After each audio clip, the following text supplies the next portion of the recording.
a bunch to do today. I'm pretty excited for today's class. It's like first off, I'm pretty excited because it's actually this week's Parsha. I didn't even plan it that way, so it must be that we're supposed to do something special here. Yeah. So we're going to be talking about the binding of Isaac. I think we're going to move away from this unit, going forward and do like a philosophy unit for like 2 or 3 or 4 classes. Pick a book and zone in on a certain interesting, like for instance, we're going to do the book of Job, which is why do bad things happen. We're going to talk about that based on that book and his answer and other answers and a few other topics. Okay, and then maybe we'll go into politics afterwards. So we have a lot to do. Right now we're in, I would say, like leftover or residual high holiday stories that I wanted to talk about, but I didn't have anyone to listen to me. So now you have to listen. But these are things I've been thinking about. So we did Kohelet, which is Sukkot. We did Jonah, which is Yom Kippur, and now we're doing the binding of Isaac, which is Rosh Hashanah. So okay. So without further ado, let's get going. We have a bunch to do today. The question for today, again, here's the source sheet. Hopefully you're able to access this. I send it out each week. Here's something neat if you want. This is like a table of contents. So all you have to do is hover over it, and this will bring you to the topic for our class. Okay, so that's how you'll get through the document. Otherwise, you're going to be scrolling all the way through. Okay, so the question for today is, what must be sacrificed for Judaism and Hashem? Okay, so again, each class is a big question. The first question we did was what leads to happiness? And I offer one thought, the idea of many, but like one direction from call is like to be trying to embrace the present and the blessings you have in the present. We talked about last class, who deserves forgiveness, and we showed in Yonah 2 approaches to this, and I offered that Yonah perhaps is expanding it even beyond those who have asked for forgiveness, even those who are doing wrong, like Nineveh, and they didn't even do complete tshuva. We should still have openness, at least in our hearts, to forgive. And the question today is about sacrifice, and basically we're going to have a discussion on it. We're going to learn the Akedah. Okay, we're going to talk about 2 directions to go in understanding, and I'm going to offer my own. Another way to understand this based on my own experience, my own religious experience with dealing with sacrifice and submission. So I want to share that with you. Okay. That'll be our structure. Okay, so to get going, I want to open a little discussion around the topic of sacrifice, and these are kind of guided discussion questions that will lead us into the text, and then will lead us into the final part. So here's the question I want to ask. What do you think? Is sacrifice, the value of sacrifice, is it a central Jewish value? And if you want, you can compare it to sacrifice in Christianity to answer that. So what do you think? I'm going to stop sharing to see people on screen also. Okay, so those on Zoom, if you want to answer, just unmute yourselves. So what do you think here in the room? Is sacrifice a central Jewish value? It can be yes or no. Yeah. Well, I think it's Sherry. Depending on whether you think of certain things as sacrifice. I mean, it certainly means choices and making decisions and choices. And it's whether you think that choice involves giving something up that you otherwise would have wanted. So do you view it like that? Yeah, I mean, because you do make choices. You do have to make choices. So here's the definition from Merriam-Webster online dictionary. To suffer loss of, give up, renounce, injure. Okay, doesn't have to be always injuring yourself. Or destroy. Okay, that's an extreme sense of sacrifice, especially for an ideal belief or end. Basically, it's some sort of loss or giving up or renouncement. So you would say, so how central is it? Is it central Jewish value? What do you think, Sherry? I think it is, because there are so many choices in the world. And, if you follow guiding principles and you follow things, it may mean that there's something else that would have been a choice, otherwise been a choice. And, if you decide you want to be, if you want to follow, then you have to make certain choices. So anybody else have some comment on that topic of like if it's a central, so you say it's a central Jewish value, others agree with this? That it's what? A central Jewish value, you do not agree, I don't agree, why not?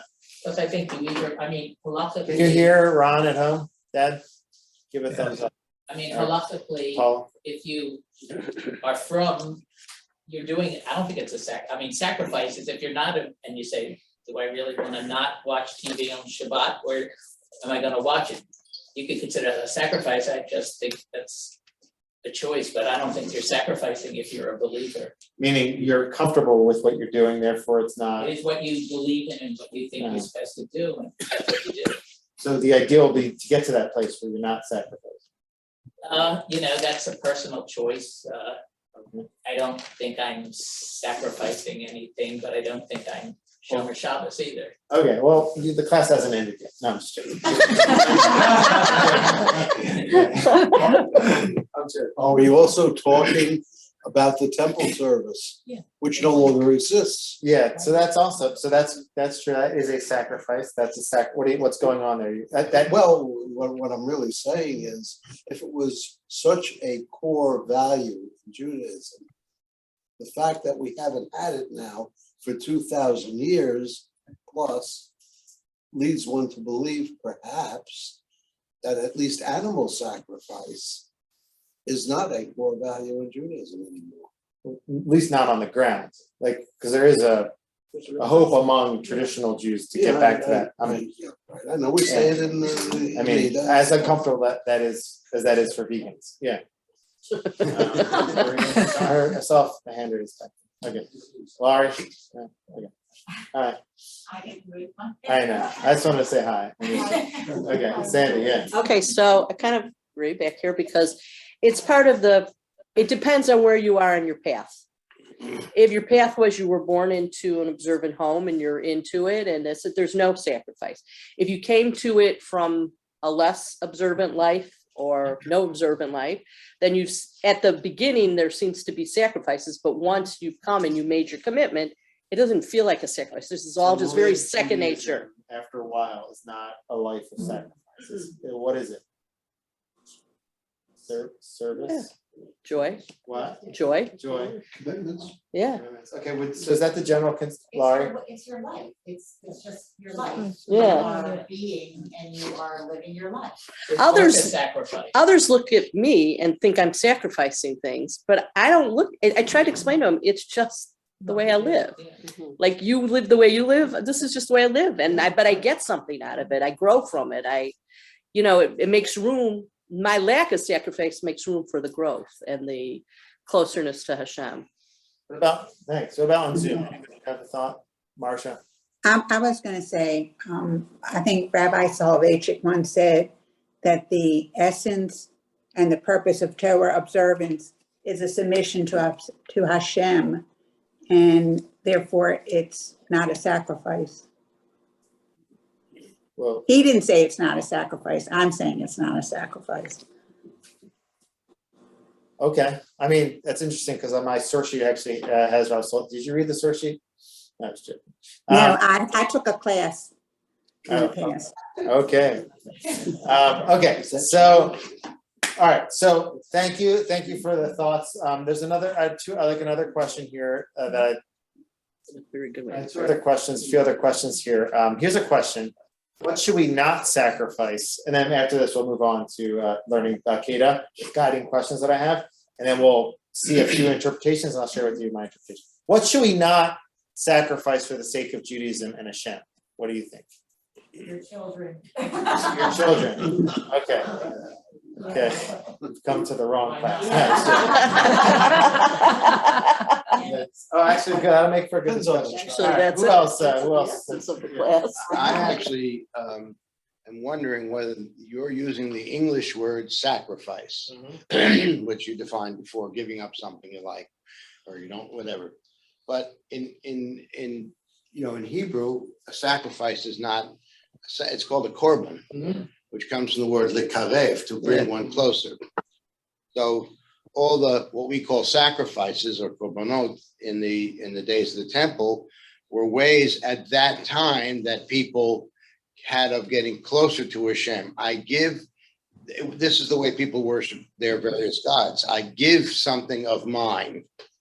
And then we have a lot of, I'm not sure that the word, let me give up something I like is necessarily part of Judaism. I mean, Okay. we do that, but So if you shift away from the words and just the value of sacrifice. I mean, I'm not tied down to sacrifices in the temple. I was talking about the general idea of sacrifice. Like, for instance, in Christian theology, I would say it's more of a central theme than the Jewish theology. So my question is like how central it is and how can it inform our religious lives? So that's kind of what I want to focus on as we read the story of the Akedah. And I still want to ask this question: what should we not sacrifice? What must we not sacrifice aside from Brenda, your health? Anything else? Ethical value, What? ethical values. Ethical values. Oh, okay, that's also relevant for the story here. Yeah, Ron. I mean, it's when you give up your life. I mean, you can go to So you have sacrifice. public, I guess it's public denouncing God or bowing down or illicit relations, or there's one more that I don't remember the other. Illicit sexual acts and killing, murder. Yeah. So here's like another thing. So are we? And here's what we should think. I would like to think about a little bit. Like, how much of ourselves do we have to sacrifice in growing in Judaism, becoming more religious? And that's like a complex thing because you could say, well, let's just think about that. Okay, like does Judaism demand from us to sacrifice who we are, what we think, what we're comfortable doing? How much is it asking us to do that? So that's a question we could be thinking about. That'll lead us like into. But I think in your generation, if I may say that, in your generation, was less of an issue than it was in the generation before me or within my generation, because our parents' generation kind of had to sacrifice some of their Judaism in order to make a living. And my generation got, like, we didn't have to do that so much, but we didn't really, do an outwardly demonstration of it. Like if you're an attorney, you didn't go to court with a kippah. Now it's just like a given. From Jews going to go to court with a kippah and nobody's going to say anything about it. And it's not an issue. And, I think so in your generation, you've been you can happily ride on the tails of the generations before you that got you to this point, and it should, only continue upwards in the future. Although once I was asked to be an expert, Rabbi? told not to bring my kippah. How long ago? Getting back to what Sandy said earlier, I think, for those that are brought up with it, you don't think about giving up anything or sacrificing. It's how you're brought up, and you look at it all as, a positive and how you become closer to Hashem. But for people that weren't brought up that way and then become, say, Baal Teshuvah, they are giving up a lot and sacrificing a lot to make the change and adjustment. So, I think it takes a lot of work, and you do, miss a lot of things, I think, but that's part of what makes it, so important and so special.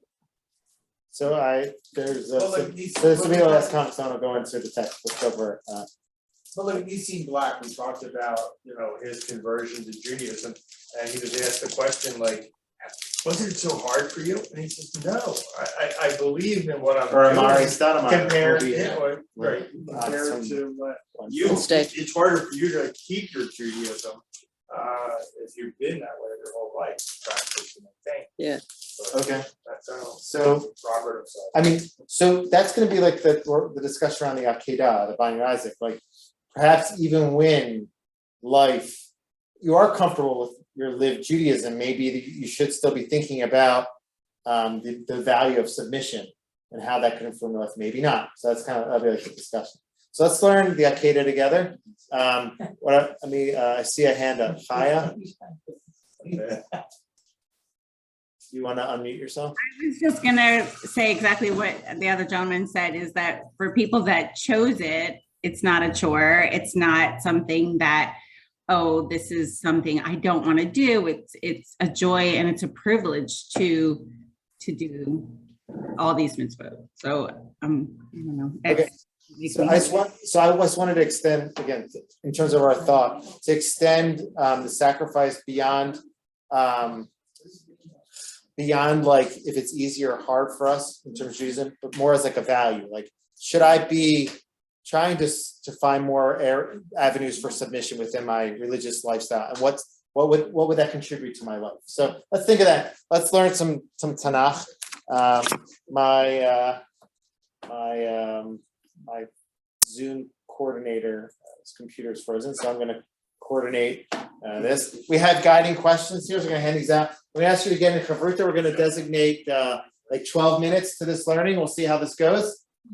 Here are guiding questions. I have a volunteer to help me hand these out. Try to find a study partner. On Zoom, I'm gonna put the guiding questions into the chat section.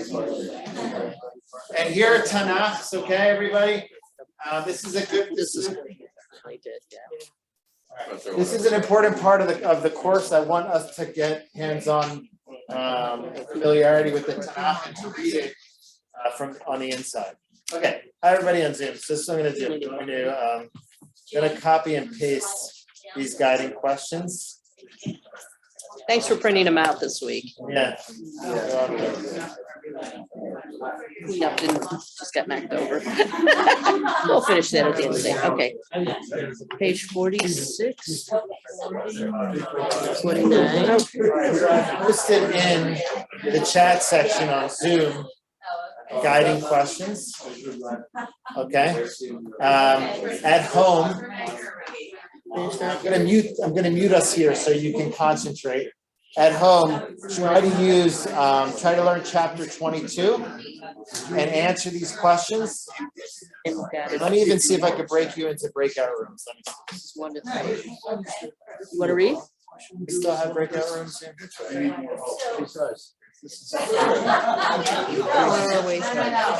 Here, page 47, 1. Yeah. And it happened.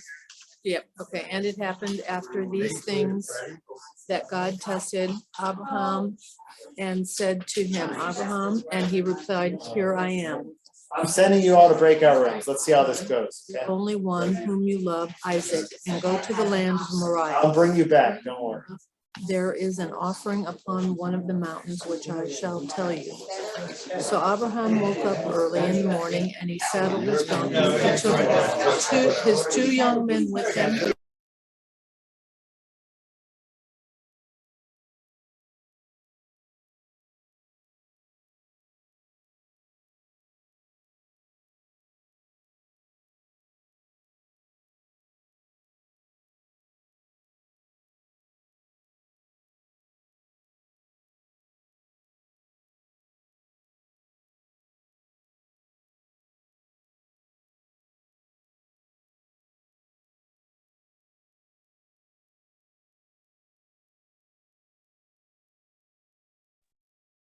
Somewhere, and he has to trust and trust in where God's sending him.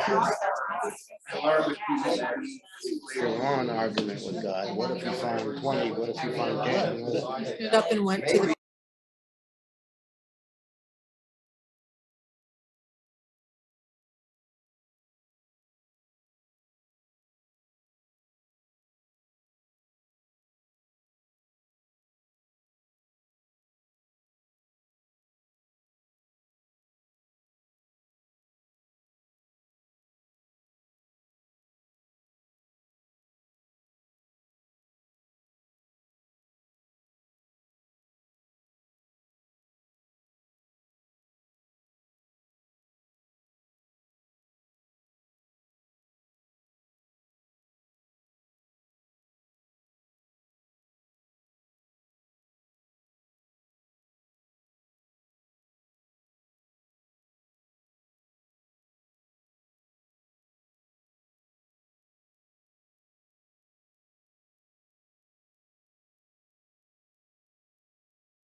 they muted because some people complained about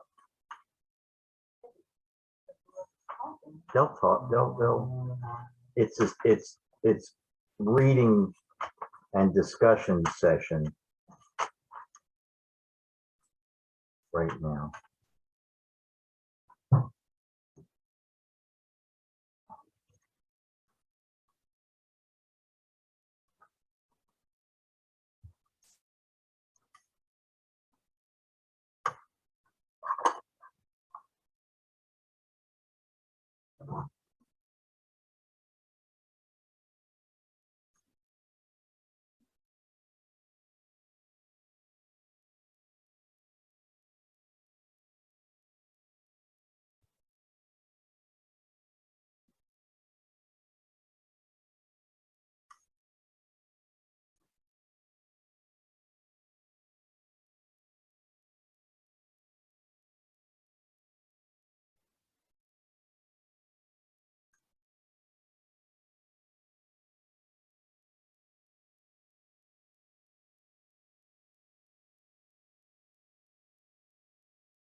The thing we're looking for is what do you imagine Abraham was thinking in Into a room.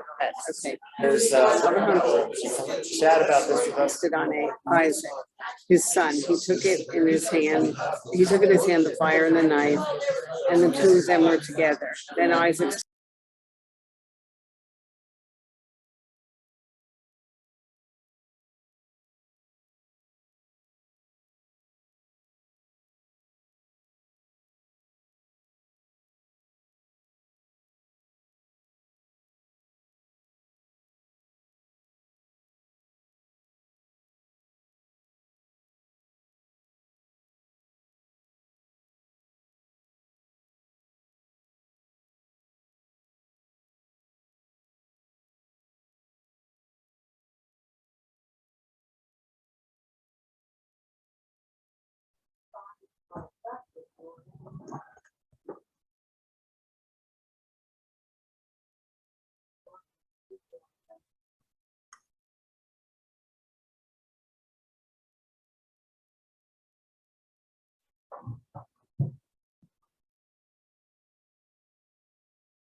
Had spoken to Abraham. You can head to Found Isaac, his son, and he placed him on the altar atop the wood. And Abraham stretched out his hand and took the knife to slaughter his son. And an angel of Hashem called from Where's the ram?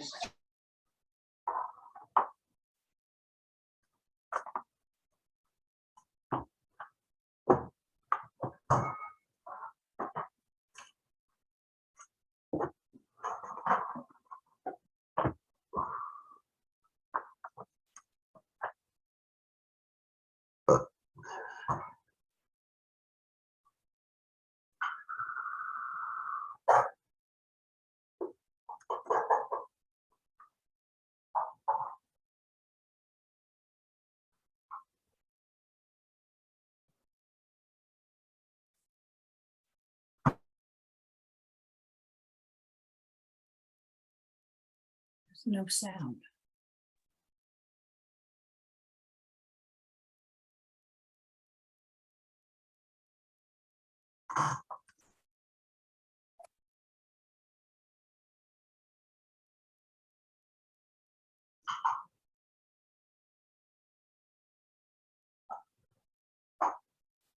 No, no sound.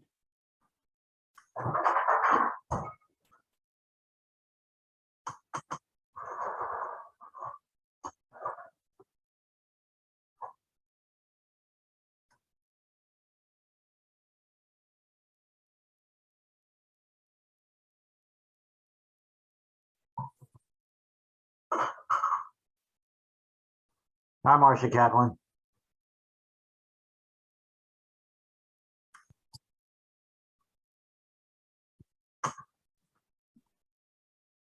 Same words that Noah used. Here we go. Okay. There was no sound.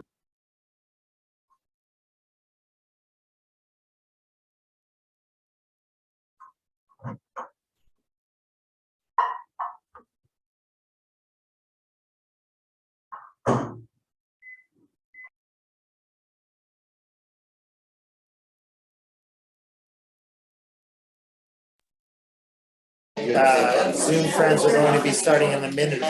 Welcome back from this breakout room. I hope that It's Hashem. They're all three are Hashem. Yeah, I'm No, intentionally. Yud Hey Vav K. Should I not be doing that? And okay.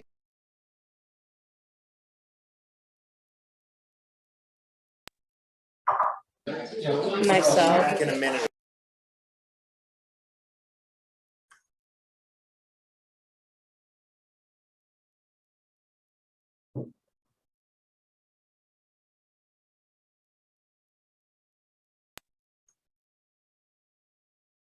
Yeah, it's okay, we're here. It's in like the sands of the seashore. I just didn't want, last week Here at the gate. told me that it was very loud.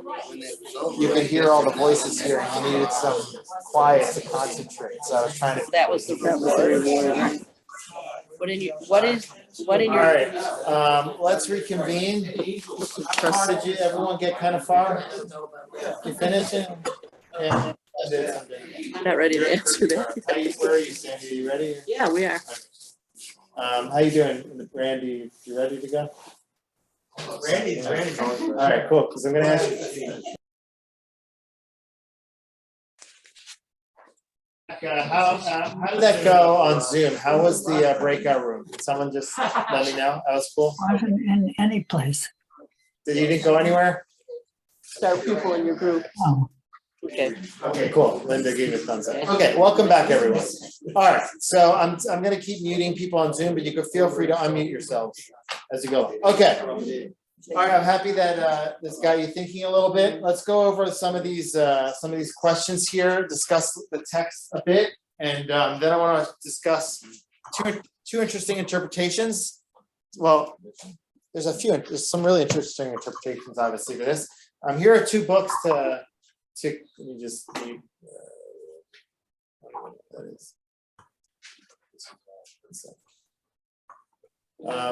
Can I just ask everyone to mute yourselves if you're here on Zoom? So I hear somebody, I can't find you. How do I do the whole mute? In where it's I haven't done this in so long. You Okay. have the power. Yes, okay. So here are two books.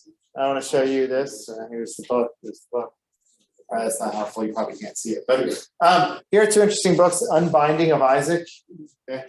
That's an intense title, right? The Unbinding of Isaac. And this is Rabbi Riskin. Rabbi Riskin has a nice book on like the Torah. And he has an article in here on the Akedah, on Binding of Isaac.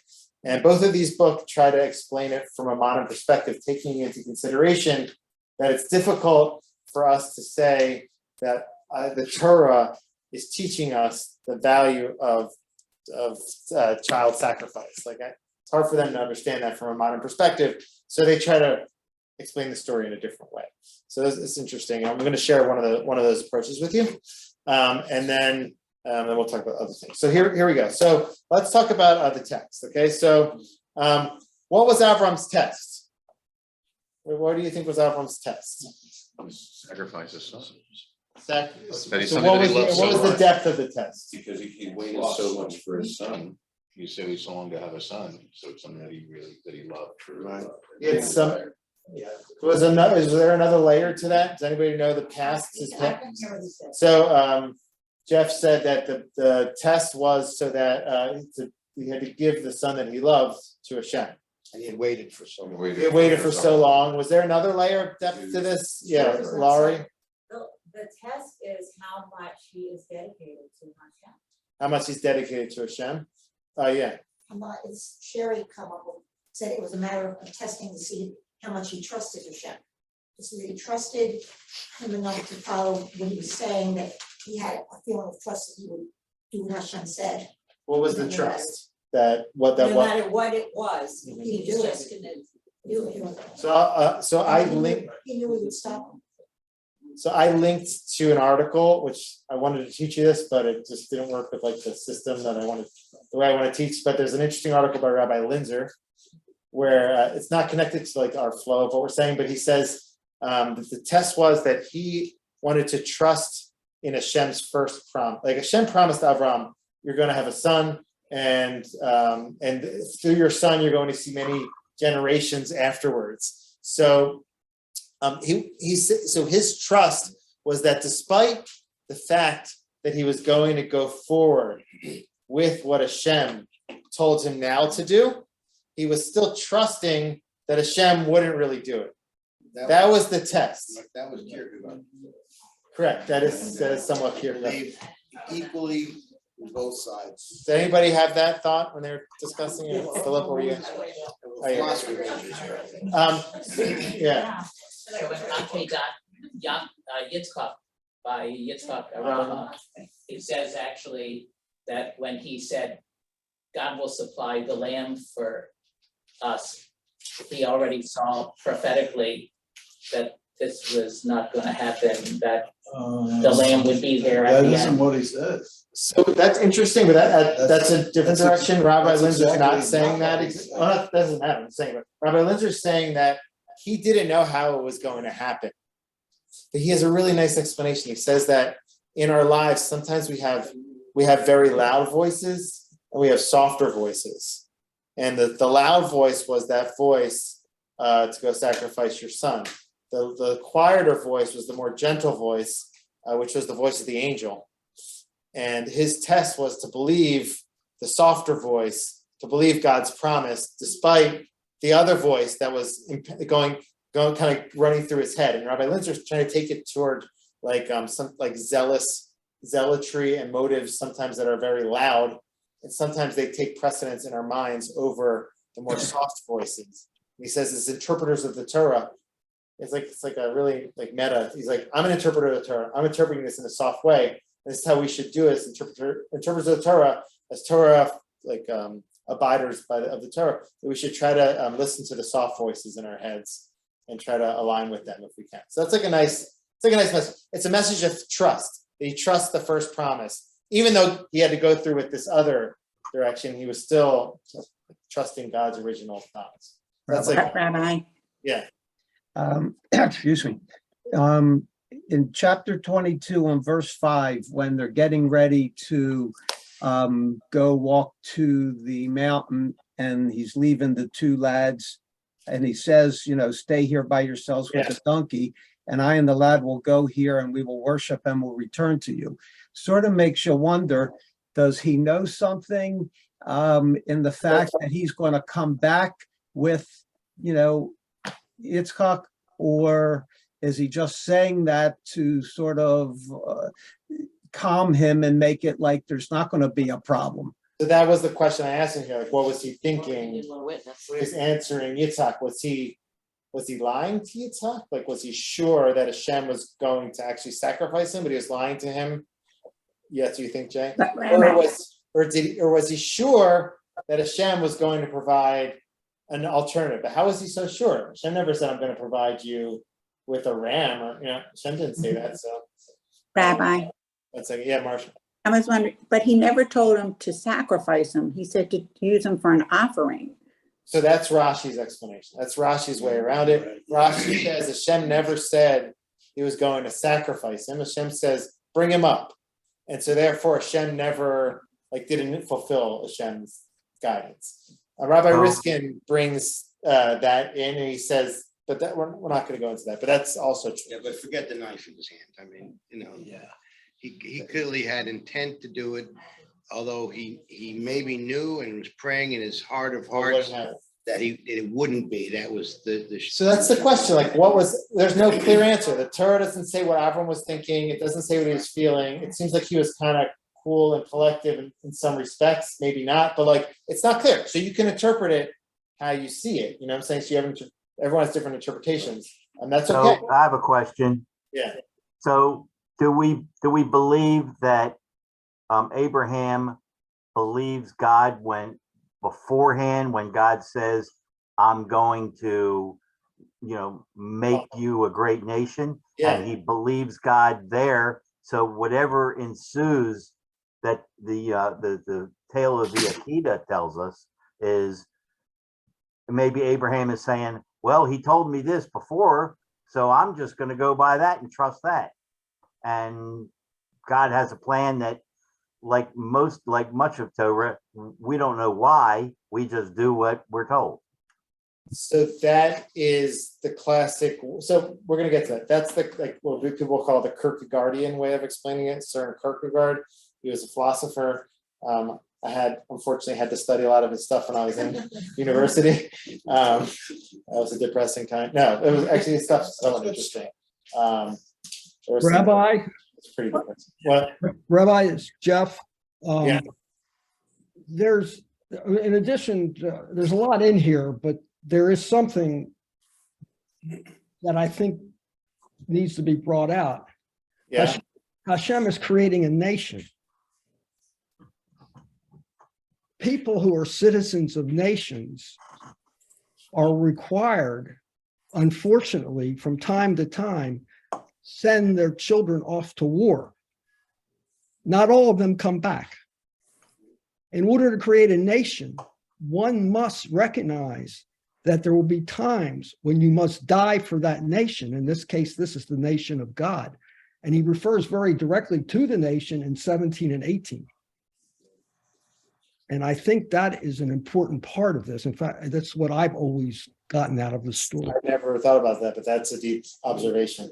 Let's keep these ideas in mind. I want to move a little bit forward. I want to bring you to the two interpretations and also to share with you a way that I read this based on some of my own experiences. So let's just do a few more pieces here. So Hashem and Abraham. So Avram's test, we spoke about that.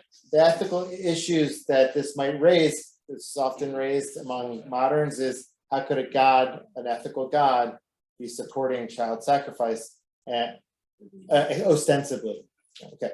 Avram and Yitzhak, what do you imagine Avram was thinking and feeling when he answered Yitzhak's question? We talked about that a little bit. All right, so let's go to the first interaction.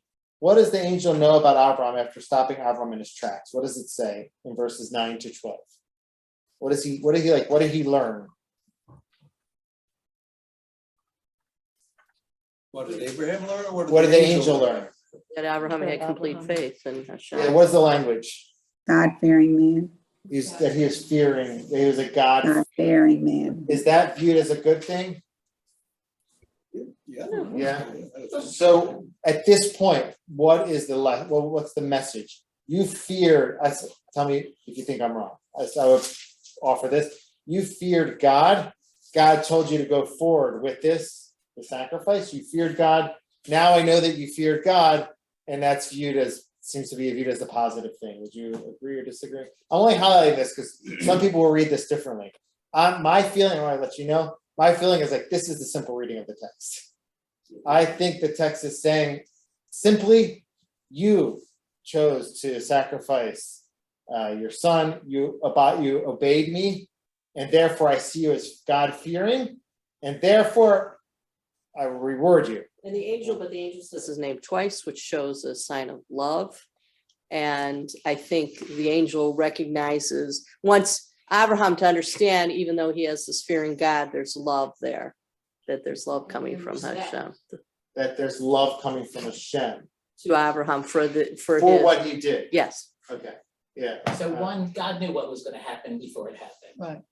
So Okay. let's start with there. So that raises the whole question: what is a test at all? Right. It was for Abraham. Abraham, it's a test. Abraham's test for himself. It was a test for him, right. So it was a self-test to see Okay. whether I can do it. He thought not, I'm gonna throw in, forgive me, Zohar, which said when he said he perceived the place, he was talking about Jacob. And the stone, he was talking about the stone, which was where he laid down. So he knew that Jacob was coming. The only way Jacob could come is Isaac is going. So it wasn't really a full test for Abraham because he knew it as well. Well, he perceived it. I guess that was his, is it truth or not? But this was this, I think it was like half and half. He was like, Let's do one more comment.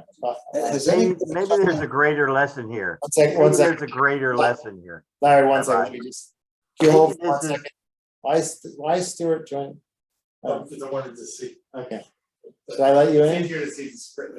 Okay. You're on Zoom. As long as you, Bye-bye. yeah. Well, it's Bob's speaking, and then you can share Larry. Okay, 1 second. Bob. Okay, thank you. Okay, Larry? Good. At the very beginning of this story, I just want to be mindful of the time. I want to still get to our 2 other comments. God is speaking directly to Abraham. Okay.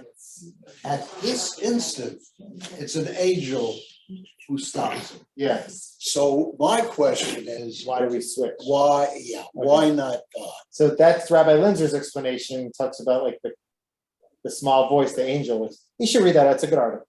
But that's one explanation. I agree with you. There's a lot of depth here. Larry, you want to share? Yes, I think there's a greater lesson here in What's this that? whole scheme, since, my notion is Abraham believed God the first time and said, I'm going to make you a great nation.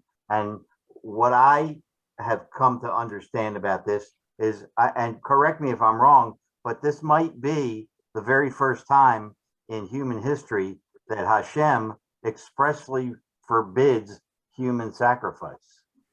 So good. So Oh, that's a Well, very that- important part that's- about that historically. is that will be, if you already hit on Kierkegaard's explanation, you hit on now the opposite explanation, which is like modern explanations, which will say this is like these 2 books basically say the story here is not a message of sacrifice, it's a message of like embracing life. It's a negation of a common. Going out on outside our lives. It's pushing back against what was prevalent, which is child sacrifice. Yeah. That's his direction here in this book, and that's really like a modern approach, right? It's like flipping it on its head.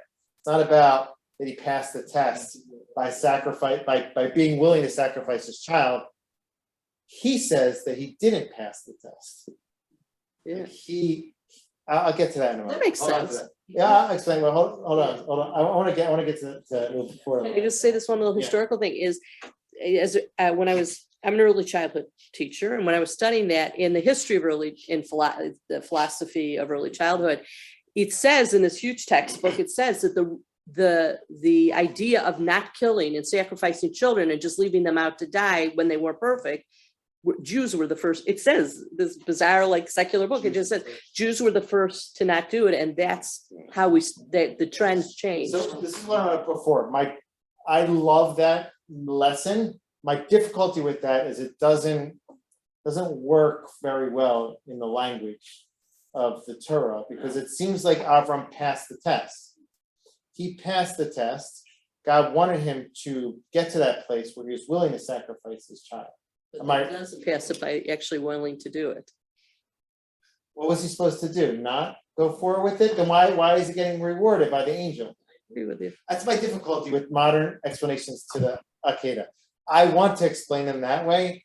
I think you can explain Torah anyway, all kinds of ways. But like my difficulty is, it seems like he's getting rewarded for the intent to sacrifice. Let's move on a little bit, okay? I want to move us to these 2 explanations, and I want to also share my explanation. Okay, so I just want to, before we do that, the name of God that's used in the beginning of the story, if you have the Hebrew, what was the name of God?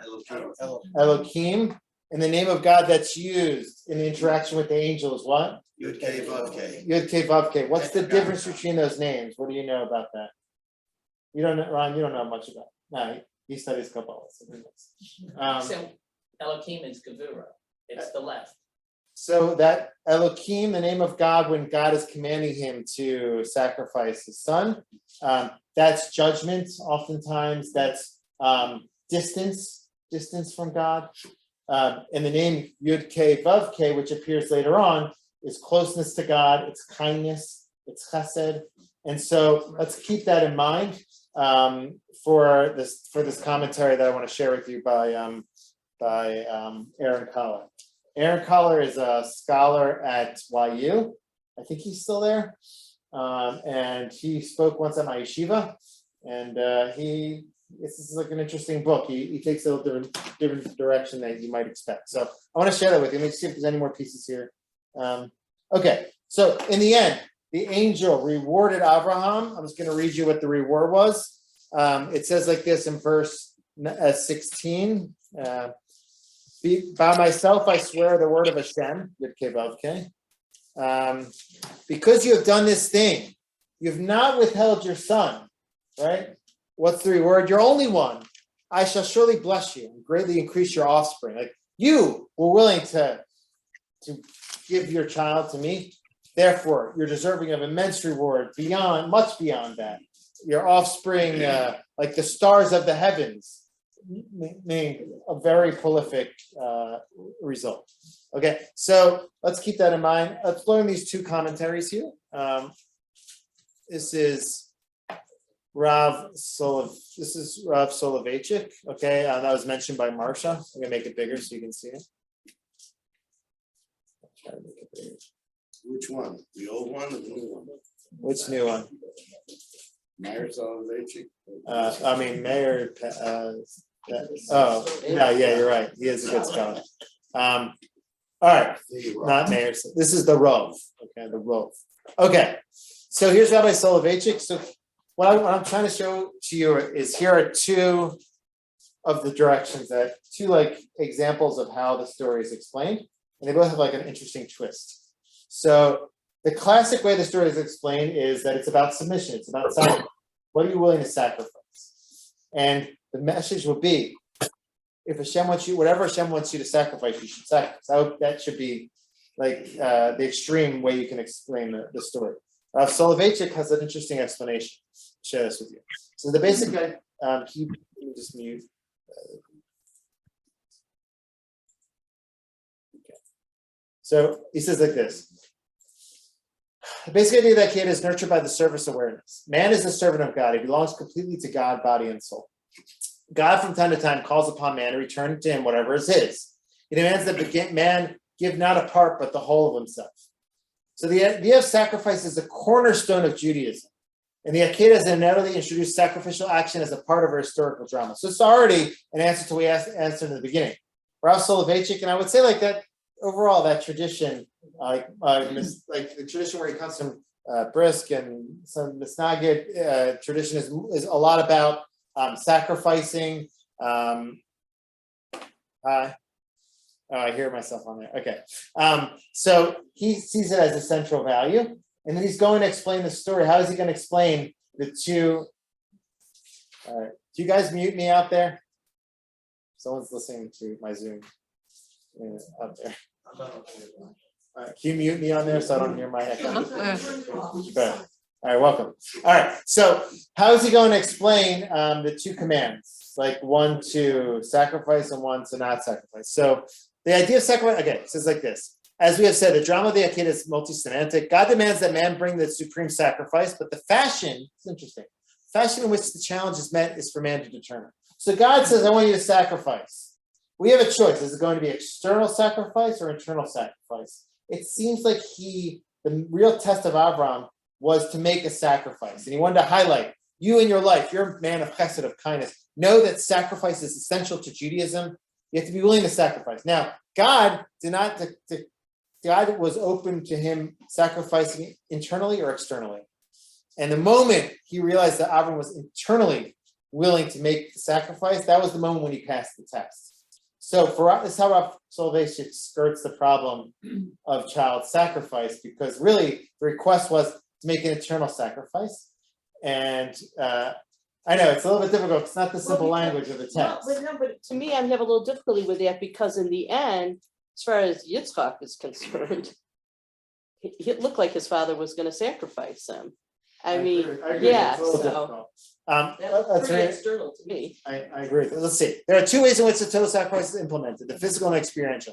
The choice of the method is up to man, which is interesting because I don't know if God gave him a choice here, really, but the need for sacrifice establishes, did we do this already? Okay, however, whether man should sacrifice on a physical altar atop some mountain the way God summoned Abraham to do, or in the recess of his personality is man's privilege to determine. Whether the sacrifice consists in physical agony, pain, and extinction of life, or in spiritual surrender, humility, and resignation is man's affair. God wills man to choose the altar and the sacrifice. Abraham implemented the sacrifice of Isaac not on Mount Moriah, but in the depths of his heart. He gave up Isaac the very instant God addresses himself to him and asked him to return his most precious possession to its legitimate master and owner. There was no need for physical sacrifice since experientially Abraham had fulfilled the command before he reached Mount Moriah. Had Abraham engaged the Creator in debate, had he not immediately surrendered Isaac, had he not experienced the kid in its full awesomeness and frightening helplessness, God would not have sent the angel to stop Abraham from implementing the command. Abraham would have lost Isaac physically. So it's a creative explanation. My difficulty with this is like, God did say to him, I don't know, I guess how you have to understand it. God was telling him, sacrifice him, but God didn't want him to really do it. God just wanted him to be ready to do it. I guess that's the explanation. But then the end doesn't make any sense. Why? Because it says, because if he hadn't had the internal willingness, then Abraham would have lost Isaac physically. So if he hadn't had the internal willingness, He wouldn't have passed the test. certainly wouldn't have He had wouldn't the have- physical willingness. So He would have gone through with it because of Hashem wouldn't have stopped him. Meaning, he did what Hashem said to do. He would have just done. Hashem said, take your child up and sacrifice that him. internal willingness. That's external actions, not with an internal agreement. Oh, I see. Right? He was submissive on his inside. He was willing to do it. And through that willingness, that's why Hashem stopped him. Meaning the test was to see how willing he was to really. How did Hashem know what? Hashem knows everything. He knows, Well, he that- knew he that- wasn't that gonna gets kill back him. to this gentleman's Okay, so point. what's the test, right? Hashem already knew. So Hashem wanted Abraham to develop the trait of submission. Right. So that's what's important for me is it's a little creative way of explaining the submission and direction. It's creative, but Rav Soloveitchik fundamentally is accepting the direction of submission and sacrifice. You have to sacrifice on your inside, being willing to sacrifice internally for Hashem, and it's a key component of Judaism. So I brought this because I just want to show you that he's an exemplar of this approach, and there's a little creative twist in there. Maybe you buy it or not. Sandy doesn't. Okay, No, I, It's okay, Sandy. it's hard to like hold on to it in your head. no, but it also to me like set tone for now the rest of Bereshit of communication and lack of communication that we'll see all the way through. But that's Bereshit. not due to Rav Soloveitchik. That's No, Rav Soloveitchik. the story sets the tone. Yeah, but the story sets the tone and it's, see, like to me, we're not even talking about Isaac's part in this whole thing and how it affected him. We never hear his voice about it. So, can I go to those who need to leave? Can I go to 8:03? Yeah. All right. So, one point. Some have noted that Isaac, after this event, I think I heard this before. I didn't check, but like Isaac doesn't have any more discussions with Abraham. Yeah. So some have pointed out like that this is not a simple thing. Like this caused, some want to say it's caused trauma in Isaac, and he had to like figure out how to come to terms with this in his life. Let's put that aside because that's a whole class on itself. What was Isaac experiencing here? Okay, that's a whole discussion with itself. I want to move on, please. All right, so that's this approach. Now here's Aaron Collar. So when Rav Soloveitchik was talking about sacrifice, Professor Collar goes the opposite direction. He says it can't be that God, the moral God, would command us to do this. So therefore, our intuitions of what's right and what's wrong, that should push us to explain the story differently. So what I want to show you is like there's two components here. It's like submission to God, and here it's more submission to my own internal sense of morality. And those are really two different approaches. Like this is more of a modern approach, I would say, even though Rav Soloveitchik was very modern, but this is more of a modern approach. Like, what do I feel? What makes sense? What has to be the more moral direction? And I'm going to explain it based on that. Or do you go the other direction, which is like, I'm submitting my morality or my understanding to this narrative that's being presented before. So let's see this. So he goes like this. and this is like, he talks, this is like, he goes, expands on this. This is just from an interview. But he writes a lot more on this in the book, wherever the book is here. But, okay, so he says like this, Maimonides is doing the same thing, based on the names of God. So he knows that there's two different names of God. So in general, in biblical narratives, the name of God is deployed, indicates the type of divine understanding the character has at that moment. So he's taking the names of God to indicate Avram's level of prophecy. Avram, in the beginning of the story, had a low level of prophecy, which was God saying, take your child. That was Elohim. The higher level of prophecy, not just the silent voice like Rabbi Linzer, the better level, the Yud Ke Vav Ke, God's name, that was the higher level of prophecy. And his test was, which one is he going to follow? Is he going to follow the lower one or the higher one? And the higher level of prophecy was, don't take your kid. Don't take your kid. Do not embrace child sacrifice. The message is, the higher level of prophecy is that we're against child sacrifice. And Avram, according to him, Avram didn't pass the test because he was listening to the lower level of prophecy. I think that's so. Let's read that in here. He goes like this: my mind seems to be saying the same thing with his level of prophecy. Avram correctly but incompletely understood that God wanted him to sacrifice Isaac. This is not false, but it's also not the whole truth. God does want him to sacrifice Isaac, but he more wants him to not sacrifice Isaac. What do I mean by this? He says something interesting. He says, God sees the value in child sacrifice. I know it's like, don't like take that as like a soundbite, okay? What I mean by that is God sees the value in someone being willing to sacrifice something of great value. But that does not trump the value of human life and autonomy and making space for children to be their own people, and they're not the property of their parents. That's a higher value. So he's saying these are two values. One is level 7, like lower prophecy. That's a value of God sacrificing for God. A higher value is the importance of life. And Avram was oscillating between these two. And the message of the story is that the higher value is life, embracing life, autonomy, and the importance. So I'll just read you a quote of his from the book, which makes it sound even clearer. God more does not want it as a reflection of a higher value.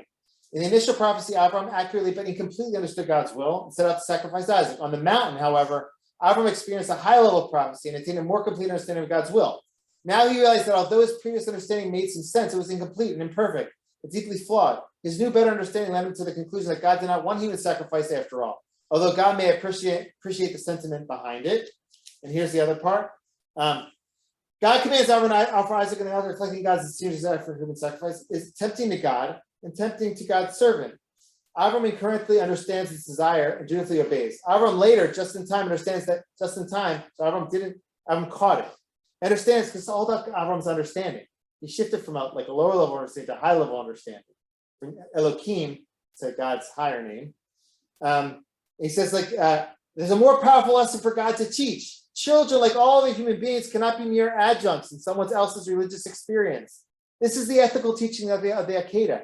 As much as intending to do so, one's personal religious fulfillment cannot come through harm to another. The child of Avram cannot involve the murder of Isaac. That's a way he flipped it on its head, the story. And it's more of a modern interpretation. Yeah, can you hold on to that? I want to finish the thought here.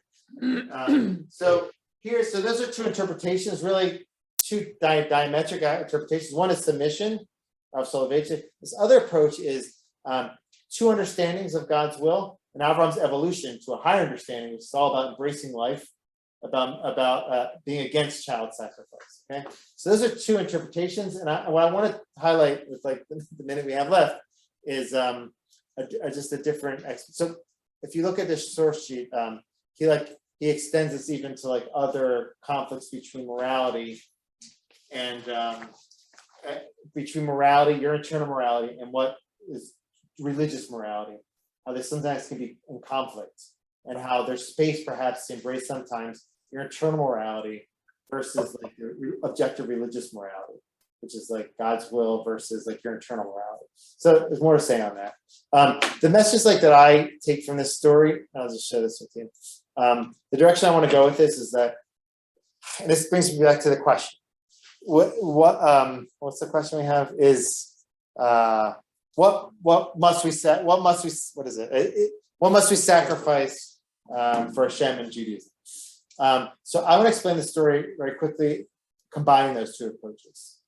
And saying basically like the story, I'm like kind of skirting the topic of child sacrifice, but I'm basically saying I think the story is, the message of the story is that our religiosity starts with sacrifice, but through that sacrifice we can reveal great life. So Avram it's more like a symbolic explanation of the story, but I think it works nicely in the language. Like Avram did pass the test. He was willing to be submissive like Rav Soloveitchik. And through that, he was able to get that very thing that he gave over. It was a tenfold. And for me, religiously, this has been like instructive for me, because I didn't grow up religious. I grew up somewhat observant, but I became much more observant later on. The first like year or two or three for me was very hard. I felt like I was sacrificing a lot, and I still put myself. I put myself into situations of submission, of sacrifice, of discomfort. So that through those avenues, through those engagements, I can come out even stronger. Sometimes we do this when someone has a workout regimen, they do that as well, right? I'm talking about spirituality. I think there's great place for sacrifice in Judaism. I think sometimes when we explain these stories in more of a comfortable way, we lose the message of sacrifice. Sacrifice, I think, is an important Jewish value, like Rav Soloveitchik, but I think unlike Christianity, unlike some sources in Christianity, like perhaps predominant theme, we don't stop there. It's not about sacrifice for the sake of sacrifice. That sacrifice is supposed to end up enabling us to bring out goodness in ourselves, to discover our inner talents and our goodness. And so for me, the process of tshuva for me involved kind of like a stage where I like separated myself from myself in a way. And then I was able to rediscover myself within Judaism and to bring out all of my personality, all of my abilities within a Jewish framework. And for me, that felt like that gave me even 10 times more life. And so I would say like it's an important Jewish value sacrifice on multiple fronts in relationships with Hashem, with ourselves. And that should be for the sake of kind of enabling us to really bring to the fore our real abilities and our strengths. And through that, we'll be able to see even more life. So I think the message that's the message of the Akedah. I agree that I didn't touch on the topic of child sacrifice. I agree. I'm explaining symbolically, but I think that this answers our question. Like, is sacrifice important? What we sacrifice? I think a lot, but we shouldn't end there. The sacrifice should be for the sake of something positive. And through that, we can attain like a lot of wonderful things. Thanks. Go ahead. If you want to stick around, you can stick around for another 10 minutes or so. If you want to ask any questions. I saw somebody, I saw Tova.